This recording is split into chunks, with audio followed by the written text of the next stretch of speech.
This channel does not promote any violent, harmful, or illegal activities. All content provided by this channel is meant for an educational purpose only.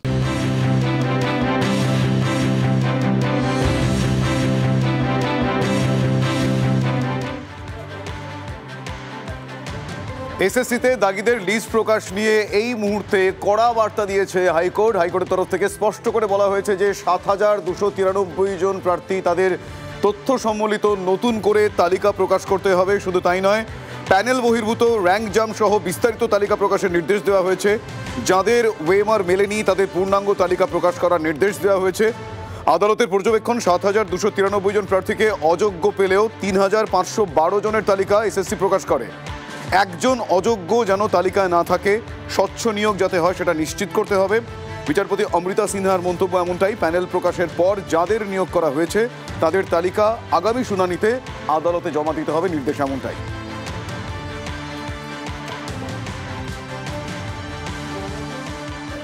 আর এই SSC নতুন নিয়োগ বিধি, সেই নতুন নিয়োগ বিধি নিয়ে ফের একবার প্রশ্ন তুলল আদালত। অভিজ্ঞতা সংক্রান্ত নম্বর নিয়ে ফের প্রশ্ন তুলল আদালত। একাদশ দ্বাদশের নিয়োগে নবম দশমের অভিজ্ঞতার নম্বর কেন? একাদশ দ্বাদশ নবম দশমে প্রাথমিক উচ্চ প্রাথমিকে শিক্ষকতার অভিজ্ঞতার নম্বর দেওয়া কতটা যুক্তিসঙ্গত? প্রশ্ন বিচারপতি অমৃতা সিনহা। আরও একবার জানাই আপনাদেরকে, এসএসসির নতুন নিয়োগ বিধি নিয়ে ফের প্রশ্ন তুলল আদালত। অভিজ্ঞতা সংক্রান্ত নম্বর নিয়ে ফের প্রশ্ন তুলল আদালত। একাদশ দ্বাদশের নিয়োগে নবম দশমের অভিজ্ঞতার নম্বর কেন? একাদশ দ্বাদশ নবম দশমে প্রাথমিক উচ্চ প্রাথমিকে শিক্ষকতার অভিজ্ঞতা নম্বর দেওয়া কতটা যুক্তিসঙ্গত? প্রশ্ন বিচারপতি অমৃতা সিনহা।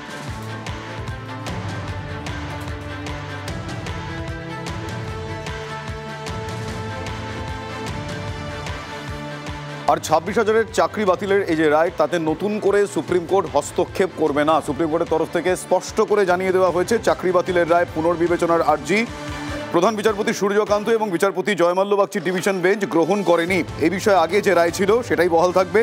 এসএসসির নতুন নিয়োগ প্রক্রিয়াতেও কোনো রকম হস্তক্ষেপ করা হবে না বলে স্পষ্ট করে দিয়েছে দেশের শীর্ষ আদালত। সম্পূর্ণ প্যানেল বাতিল হওয়ায় অনেক ভালো পড়ুয়াও ক্ষতিগ্রস্ত হয়েছেন বলে পর্যবেক্ষণ শীর্ষ আদালতের। তবে প্রধান বিচারপতি তিনি জানিয়েছেন যে ভালো পড়ুয়া হলে তিনি আবার ঠিক নিযুক্ত হয়ে যেতে পারবেন, এমনটা আশ্বাসও মিলেছে।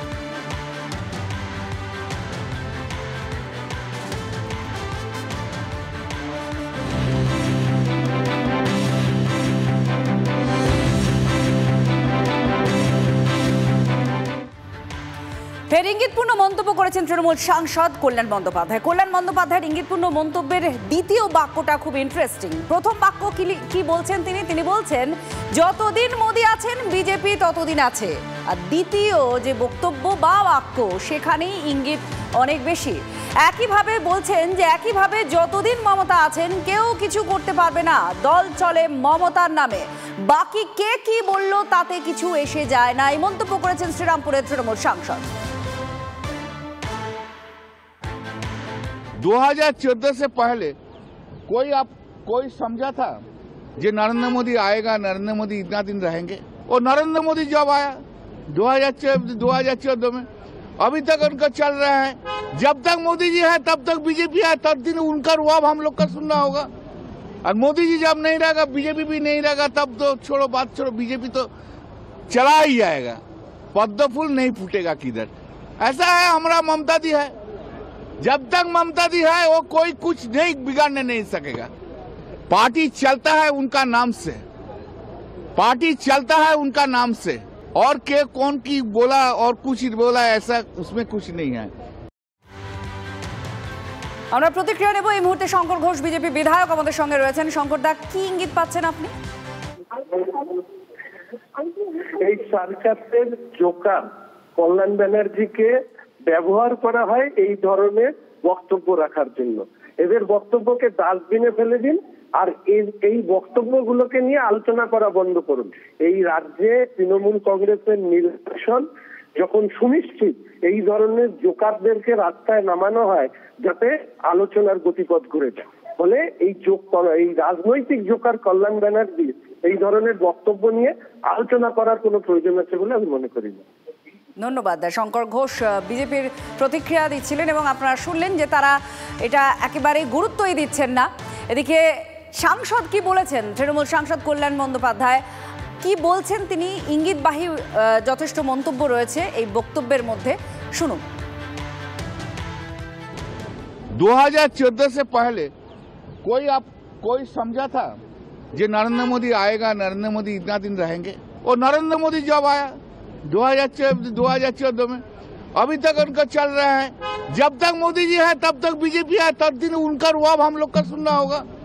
और मोदी जी जब नहीं रहेगा, बीजेपी भी नहीं रहेगा, तब तो छोड़ो बात छोड़ो, बीजेपी तो चला ही जाएगा, पद्म फूल नहीं फूटेगा किधर। ऐसा है हमारा ममता दी है, जब तक ममता दी है वो कोई कुछ नहीं बिगाड़ने नहीं सकेगा। पार्टी चलता है उनका नाम से, पार्टी चलता है उनका नाम से, और के कौन की बोला और कुछ बोला ऐसा उसमें कुछ नहीं है। তৃণমূল কংগ্রেসের প্রতিক্রিয়া নেব। তন্ময় ঘোষ তিনি আমাদের সঙ্গে রয়েছেন। তন্ময় বাবু, ইঙ্গিত কিন্তু এই দ্বিতীয় বাক্যটায়, যতদিন মমতা বন্দ্যোপাধ্যায় আছেন এই দলে কেউ কিছু করতে পারবে না, তিনি শেষ কথা। না, আপনারা ইঙ্গিত খোঁজার চেষ্টা করছেন, তাই এইভাবে দেখছেন। খোঁজার চেষ্টা করা উচিত নয় এই বাক্যে, এই মন্তব্যে। কল্যাণদা যেটা বলেছেন যে যতদিন মোদি আছে ততদিন বিজেপি আছে, এটাও আমি পুরো সমর্থন করি না, কারণ মোদি থাকতে থাকতেই বিজেপি থাকবে না। কারণ বিজেপিকে আমরা তৃণমূল কংগ্রেস এই 2026-এ রাজনৈতিকভাবে পশ্চিমবাংলার মাটি থেকে উৎখাত করে দেবো। এক, দ্বিতীয় কথা হচ্ছে নিশ্চিতভাবে এটা সত্যি যে মমতা বন্দ্যোপাধ্যায়ের মুখই তো তৃণমূল কংগ্রেসের মুখ, এই নিয়ে তো কোথাও কোনো সন্দেহের অবকাশ নেই। আমরা যারা সকলেই একই কথা বলি, সেটা অভিষেক বন্দ্যোপাধ্যায় থেকে শুরু করে আমাদের বুথ স্তরের কর্মী অবধি সবাই একই কথা বলেন, সেখানে কোনো অসুবিধা নয়। কিন্তু নিশ্চিতভাবে মমতা বন্দ্যোপাধ্যায় পরবর্তী প্রজন্মের নেতৃত্ব তৈরি করেছেন। অভিষেক বন্দ্যোপাধ্যায় এখন সেনাপতির ভূমিকা পালন করছেন এবং তৃণমূল কংগ্রেস আগামী বহু বছর থাকবে, সেই বিষয়ে কোনো সন্দেহ নেই। আমরা চাইবো দিদি সবার মাথার উপরে থাকবেন এবং ওনার মুখ তো সরবে না, ওনার মুখ তো থেকে যাবে। ওনার মুখকে সামনে রেখেই তৃণমূল কংগ্রেস লড়াই করবে, এটা নিয়ে কোনো সন্দেহই নেই। ধন্যবাদ। আমার নেত্রী মমতা বন্দ্যোপাধ্যায় তার বাইরে আর কিছু বুঝি না, আগেও বলেছিলেন কল্যাণ বন্দ্যোপাধ্যায়। শুনুন এবার। যে আমার নেত্রী হচ্ছে মমতা বন্দ্যোপাধ্যায়, আমার mentor, political mentor Mamata Bandyopadhyay. Mamata বন্দ্যোপাধ্যায়ের জন্য আমি রাজনীতিতে এসেছি, না আসতাম না। দলে অন্যান্য সবাই পদাধিকারী হতে পারে, কিন্তু নেতা বা নেত্রী যাই বলুন একজনই, তার নাম হচ্ছে মমতা বন্দ্যোপাধ্যায়। তার বাইরে আমি কিছু বুঝি না। আর এই মুহূর্তে যে আপডেট আপনাদেরকে জানাবো, রাজ্যে 2000-এর বেশি বুথে মৃত ভোটার মেলেনি। 22 জেলার মোট 2208টি বুথে মেলেনি মৃত ভোটার। রাজ্যে এনামুরেশন ফর্ম যাচাইয়ে চাঞ্চল্যকর তথ্য সামনে আসছে। শুধুমাত্র দক্ষিণ 24 পরগনার 760টি বুথে মেলেনি মৃত ভোটার, দাবি নির্বাচন কমিশন সূত্রে।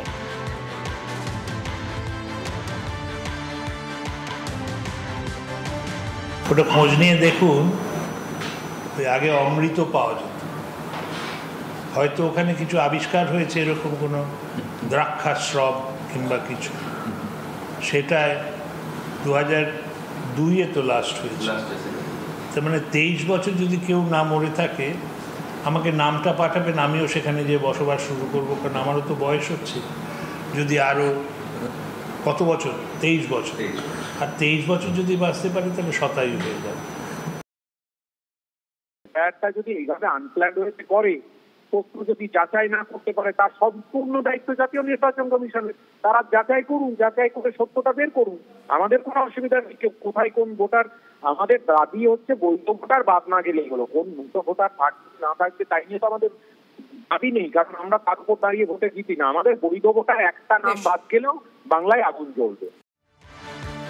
সংসদের শীতকালীন অধিবেশনের শুরুতেই প্রধানমন্ত্রী নরেন্দ্র মোদী তিনি বিরোধীদের তীব্র আক্রমণ করলেন। তিনি বললেন যে সংসদ ড্রামা করার জায়গা নয়, ড্রামা করার অন্য জায়গা রয়েছে, সংসদ ডেলিভারি করার জায়গা। কি বলেছেন তিনি, শুনুন। जो पहली बार चुन करके आए हैं या जो छोटी आयु के हैं, वैसे सभी दलों के सभी सांसद बहुत परेशान है, बहुत दुखी हैं, अपने सामर्थ्य का परिचय कराने का अवसर नहीं मिल रहा है। और इसलिए मेरा आग्रह रहेगा, इन चीजों को गंभीरता से लें ड्रामा करने के लिए जगह बहुत होती है, जिसको करना है करते रहें। यहाँ ड्रामा नहीं, डिलीवरी होनी चाहिए। नारे के लिए भी जितने नारे बुलवाने वो पूरा देश खाली पड़ा है। जहाँ पराजित होकर के आए वहाँ बोल चुके हो, जहाँ अभी पराजय के लिए जाने वाले हो वहाँ भी बोल दीजिए। यहाँ तो नारे नहीं, नीति पर बल देना चाहिए और वो आपकी नीयत होनी चाहिए। हो सकता है राजनीति में नेगेटिविटी कुछ काम आती होगी, लेकिन अल्टीमेटली नेशन बिल्डिंग के लिए कुछ सकारात्मक सोच भी होनी चाहिए। প্রধানমন্ত্রী নরেন্দ্র মোদীর বিরোধীদের এই নাটক খোঁচার জবাব দিতে গিয়ে তৃণমূল কংগ্রেসের সর্বভারতীয় সাধারণ সম্পাদক অভিষেক বন্দ্যোপাধ্যায় কি বলেছেন সেটা শোনাবো। আমি যদি সরকারের দায়িত্বে থাকি বা প্রধান হই বা কোনো রকম কোনো সরকারের কোনো ইম্পর্টেন্ট গুরুত্বপূর্ণ জায়গায় থাকি বা শাসক দলের নেতা হই, আমি ডিসকাশন এড়িয়ে যাব কেন? আমার যখন কিছু বলার থাকবে না, আমার কাছে যখন প্রশ্নের উত্তর থাকবে না, তখন আমি এড়িয়ে যাব। তা আজকে এই যে 40 জন মারা গেছে, যারা তাদের মৃত্যুর জন্য নির্বাচন কমিশনকে দায়ী করেছে, প্রধানমন্ত্রী তাদেরকে বলছে ড্রামা। মানুষের মৃত্যুকে তারা তো ড্রামা বলছে বেসিক্যালি। তা মানুষ ঠিক করুক, এর তো কিছু যায় আসে না। ভারতবর্ষে নরেন্দ্র মোদী থাকতে তার থেকে কোনো বড় নাট্যকারের জন্ম হয় বলে আমি বিশ্বাস করি না। নরেন্দ্র মোদী যতক্ষণ আছে তখন সে জায়গায় ভ্যাকেন্সি নেই। যেমন বিজেপি বলে এখন পিএমের জায়গায় ভ্যাকেন্সি নেই, পাশাপাশি আমি বলবো নরেন্দ্র মোদী মতো এত ড্রামাটিস্টের জায়গায়, এত নাট্যকারের জায়গায় কোনো ভ্যাকেন্সি নেই। নরেন্দ্র মোদী যদি দম থাকতো তাহলে বিহারের নির্বাচনে খাজানা উজাড় না করে, রাজকোষ উজাড় না করে তার উন্নয়নের গল্প বলে, তার বিকশিত ভারতের গল্প বলে তার ভোট নিতে হতো। সেখানে যে কী করলো, 1,21,00,000 মা বোনকে তাদের অভাব দারিদ্রতার সুযোগ নিয়ে ভোট চলাকালীন 10,000 টাকা করে দিয়ে দিল নির্বাচন কমিশনের সঙ্গে আঁতাত করে। ঘুষের বিনিময়ে ভোট হলো। ভারতবর্ষের প্রধানমন্ত্রী এই কথাটা যদি পার্লামেন্টে স্বীকার করতেন তাহলে তার সততা বাড়ত, নৈতিকতা বাড়ত। শুরু হলো লোকসভা শীতকালীন অধিবেশন, কিন্তু অধিবেশনের আগে বিরোধী বেঞ্চের চেহারা কেমন? ছন্ন ছাড়া, একজোট নয় তারা। তার একটি নিদর্শন আপনাদের দেখাবো। খার্গের ডাকা বৈঠকে গড়হাজির থাকলো তৃণমূল কংগ্রেস আর সমাজবাদী পার্টি। সরকারকে প্যাচে ফেলতে চায় বিরোধীরা, অথচ রণকৌশল বৈঠকেই ফাটল ইন্ডিয়া জোটে।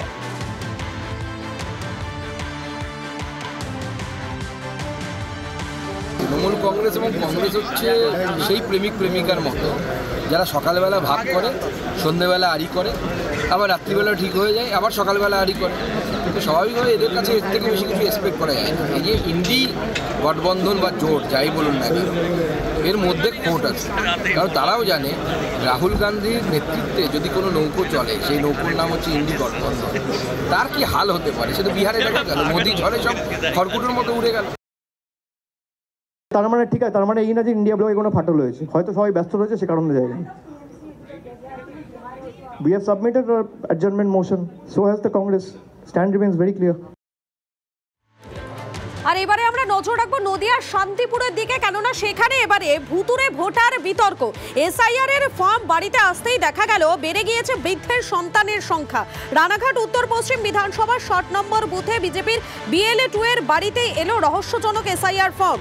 গোবিন্দ রায়ের বাড়িতেই এসেছে 6টি এনামোরেশন ফর্ম। সেখানেই দেখা গিয়েছে তার বাবা সুভাষচন্দ্র রায়ের ছেলে হিসেবে এসআইআর এর ফর্ম এসেছে শান্তনু রায় নামে এক অচেনা এক ব্যক্তি। 75 বছর বয়সী সুভাষচন্দ্র রায়ের পরিবারের দাবি তাদের বাড়িতে 5 জন সদস্যই রয়েছে, শান্তনু নামে বাড়িতে কেউ থাকেন না। এছাড়াও সুভাষচন্দ্র রায়ের 3টি নয় 2টি সন্তান। তবে কিভাবে অতিরিক্ত ফর্ম এলো বাড়িতে, প্রশ্ন পরিবারের। বিষয়টি খতিয়ে দেখার আশ্বাস শান্তিপুরের ভিডিও। আমার 2 ছেলের জায়গা 3 ছেলে হয়েছে, আতঙ্ক ওই জায়গায়। আমার কি করে হলো 3 ছেলে? কি করে হলো আমি জানি না বাবু, কিছু আমার ছেলেরাও জানে না বা আমার বৌমারাও জানে না। তাহলে তোকে সম্পদের ভাগ নিয়ে যাবে, এই এলো আমার আতঙ্ক। 3 ছেলে ওই শান্তনু রায় কে, তাকে চিনি না, দেখি না, আমাদের গ্রামে নেই, পাড়ায় নেই, উড়ি আইছে। আমরা এতদিন জেনে এসছি ওনার 2 ছেলে, এবার ভুতুরে ভাবে আরেক ছেলে চলে এসছে, সেটা তো মানা যায় না কারোর। এসআইআর মাধ্যমে এটা জানা গেছে। আমরা চাই যে নির্বাচন কমিশনার এটা তদন্ত করে এই নামটা যাতে কাটে। কেউ তো করেছে, না করলে তো এটা এমনি আসেনি। সেই কারণে কি এসআইআর, আপনি কি বলবেন? এই যে এসআইআর, এর জন্য আমরা এসআইআর দাবি করেছি। এসআইআর হচ্ছে, আমরা চাই যে এসআরটা ভালোভাবে সুষ্ঠুভাবে হোক, এরকম ভুয়ো ভোটার যেন আরো বেরোয়। অনেক জায়গায় আছে এরকম ভুয়ো ভোটার। এখন ধরা পড়ছে এতদিন সে ওই বাড়িতে বিজেপি পরিবার, সেইখানে দাঁড়িয়ে তার আগেই দেখা উচিত ছিল। ফ্যামিলিতে ওই বাবার নামে যে ওইটা এপিক কার্ড হয়ে আছে সেটা ওরা এতদিন দেখেনি কেন, দেখে বলেনি কেন? আমাদের ব্লক অফিস আছে, ব্লক অফিসে তো জানাতে পারতো, নির্বাচন কমিশনের কথা, হ্যাঁ নির্বাচন কমিশনকেও জানাতে পারতো, সেটা তাদের ফল। হুগলির চাপদানিতে সেখানে আবার অন্য কাণ্ড, সেখানে বিএলও নোটিশ ছাঁটিয়েছেন। সেই নোটিশে তিনি লিখেছেন যে দুটি বুথে 55 জন ভোটারের তিনি খোঁজ পাননি। একবার দুবার নয়, তিনবার তিনি গিয়েছেন তাদের খোঁজে, কিন্তু এই দুটি বুথে মোট 55 জন ভোটারের তিনি কোনো খোঁজ পাননি। তাই নোটিশ ছাঁটিয়ে একথা জানিয়েছেন বিএলও। বৈদ্যবাটি পুরসভার 22 নম্বর ওয়ার্ডের ঘটনায় খুব স্বাভাবিকভাবেই শোরগোল পড়ে গিয়েছে। লিস্ট আমাদের বিএলও সাহেব মাসুম সাহেব টাঙিয়ে দিয়েছেন। উনি চেষ্টা করেছেন খুঁজে বার করা, কিন্তু খুঁজে পাওয়া যায়নি। অ্যাজ পার নির্বাচন কমিশনের যে রুলস আছে, সেই গাইডলাইন, এসআইআরের যে গাইডলাইন, সেই মেনে করেছেন। এবং আমি এলাকাবাসী হিসেবে বলবো এগুলোকে আরও ছানবিন করা দরকার আছে এবং একটা শুদ্ধ, পরিশুদ্ধ, সঠিক ভোটার লিস্ট, ভোটার তালিকা তৈরি হোক। এটা আমাদের কাছে, নির্বাচন কমিশনের কাছে আমাদের দাবি। এবং এই ভুতুরে ভোটার ইলেকট্রাল প্রসেস থেকে বাদ দেওয়া হোক। আমরা চাইছি এই যে লোকগুলো নাম টানানো হয়েছে, এরা ফর্ম নেননি, সেই কারণে আমরা চাইছি এই নামগুলো ইমিডিয়েট নির্বাচন কমিশন এই লিস্ট থেকে বাদ দেওয়া হোক। এইগুলোই তো ভুয়ো ভোটার। 26 নির্বাচনের আগে আবার ফোকাস নন্দীগ্রাম। শুভেন্দু অধিকারীর গড়, সেখানেই চাপ বাড়ল তৃণমূল কংগ্রেসের। এবং তৃণমূল কংগ্রেসের চাপ কিভাবে বাড়ল না, 2021-এর নির্বাচনের সময় দেবব্রত মাইতি খুনের ঘটনা, সেই খুনের ঘটনায় 42 জন শাসক নেতাকে নোটিশ পাঠায় সুপ্রিম কোর্ট। গত বিধানসভা নির্বাচনে ভোট পরবর্তী হিংসায় দেবব্রত মাইতিকে খুনের অভিযোগ ওঠে। আদালতের নির্দেশে তদন্তভার যায় সিবিআই এর হাতে। 42 অভিযুক্তের মধ্যে গ্রেফতার হন 18 জন তৃণমূলের নেতাকর্মী। বর্তমানে তারা জামিনে মুক্ত আছেন। দেবব্রত মাইতির পরিবার ধানবাদ আদালতে সেই মামলা স্থানান্তরের জন্য সুপ্রিম কোর্টে আবেদন জানায়। মামলা অন্য রাজ্যে পাঠানো হবে কিনা শুনানির জন্য 42 জন শাসক নেতাকেই নোটিশ পাঠানো হয়েছে। কি বলবো, সিবিআই করছে, আমরা ওদের শাস্তি চাই, আমরা ন্যায় বিচার চাই। যদি সত্যি হয়ে থাকে এটা সঠিকভাবেই হয়েছে। এখানে রীতিমতো ধমকাচ্ছে বিডিওকে গিয়ে। খুনের মামলার আসামি শেখ সুফিয়ান সাউদ্দিন বিডিওকে দাঁড় করিয়ে রেখে, মানে নাটক বা ড্রামা বা ম্যাচ ফিক্সিং হতে পারে, তো আমরা ভিডিওতে যে দেখেছি মারাত্মক। একটা খুনের মামলার আসামি, সে একজন WBCS অফিসারকে যে ভাষায় কথা বলছে, এদের তো কোনো পরিবর্তন হয়নি। সিবিআই এবং শুভেন্দু অধিকারী এবং দেবব্রত মাইতির পরিবারের তারা ভাবছে যে বাইরে নিয়ে গেলে আমাদের যে 42 জনের নামে নোটিশ আসছে তাদেরকে হেনস্থা করা, তাকে অপদস্থ করা, যেন তেন প্রকারে ভোটের আগে মাঠ খালি করে শুভেন্দু অধিকারী ফাঁকা মাঠে নির্বাচনে লড়তে চাইছে। এইটাই হচ্ছে মূল উদ্দেশ্য। এই মুহূর্তে এসআর আপডেট আপনাদের দেব। রাজ্যে এখনো পর্যন্ত 21,45,000 মৃত ভোটারের নাম বাদ। আবার জানাচ্ছি সংখ্যা, 21,45,000 মৃত ভোটারের নাম বাদ। শুধুমাত্র উত্তর 24 পরগনায় বাদ হয়ে যাচ্ছে 2,75,337 জন ভোটার যারা মৃত। দক্ষিণ 24 পরগনায় এই সংখ্যাটা 1,39,009 জন। আরও 6টি জেলায় মৃত ভোটার বাদের সংখ্যা লক্ষাধিক বলেই এখনো পর্যন্ত জানা যাচ্ছে। আরও একবার আপনাদের জানায়, এখনো পর্যন্ত এসআইআর এর যে আপডেট, মৃত ভোটারদের নাম বাদের যে পরিসংখ্যান, তাতে 21,45,000 মৃত ভোটারের নাম বাদ। দিল্লি, কলকাতা, মুম্বাই, হায়দ্রাবাদ সহ দেশের একাধিক বিমানবন্দরে সাইবার হামলা চালানো হয় জানালো কেন্দ্রীয় অসামরিক বিমান পরিবহন মন্ত্রক। জিপিএস স্পুফিং এবং জিএনএসএস রেফারেন্সের শিকার হয়েছিল বহু বিমান। সোমবার সংসদে চাঞ্চল্যকর এই তথ্য পেশ করল কেন্দ্র। জিপিএস স্পুফিংয়ের জেরে স্যাটেলাইট নির্ভর যে নেভিগেশন সিস্টেম, সেটা বাধাপ্রাপ্ত হয়, ফলে সমস্যার মুখে পড়ে বিমান পরিচালন ব্যবস্থা। এই পরিস্থিতি রুখতে নজরদারি এবং প্রযুক্তিগত পরীক্ষা আরও বাড়ানো হয়েছে, জানিয়েছেন অসামরিক বিমান পরিবহন মন্ত্রী রামমোহন নাইডু। বিভিন্ন বিমানবন্দরে সাইবার হ্যাক করা হয় এবং সাইবার হামলা চালানো হয় বলে আজকেই জানানো হয়েছে মন্ত্রকের তরফ থেকে। কেন্দ্রীয় সামরিক বিমান পরিবহন মন্ত্রক জানাচ্ছে যে জিপিএস স্পুপিং এবং জিএনএসএস ইন্টারফারেন্সের শিকার হয়েছিল বহু বিমান, অর্থাৎ তাদের যে রুট, তাদের যে গতিপথ, সেই গতিপথটা বদল করা হচ্ছিল, নিয়ন্ত্রণ করা হচ্ছিল বাইরে থেকে। সোমবার সংসদে চাঞ্চল্যকর এই তথ্য পেশ করে কেন্দ্র। জিপিএস স্পুপিংয়ের জেরে স্যাটেলাইট নির্ভর নেভিগেশন সিস্টেম বাধাপ্রাপ্ত হয়।